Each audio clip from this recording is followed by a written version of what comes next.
இன்றைக்கி டே 2 முடவாட்டுக்கால் சூப் தான் வைக்க போகிறோம். முடவாட்டுக்கால் கிழங்கு, வரமிளகாய், மிளகு, சீரகம், பட்டை, கறிவேப்பிலை, கொத்தமல்லி, சின்ன வெங்காயம், இஞ்சி பூண்டு.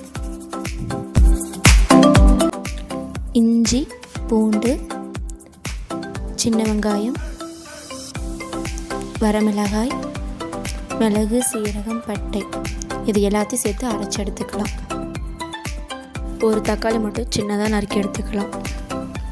அரைச்சி வச்ச பேஸ்ட்டு, தக்காளி இதெல்லாம் சேர்த்து குக்கரில் போட்டு மஞ்சத்தூள் போட்டு உப்பும் சேர்த்து மூடி வச்சிடலாம். கரெக்டாக ஒரு விசில் வச்சு இறக்கி வடிகட்டிடலாம்.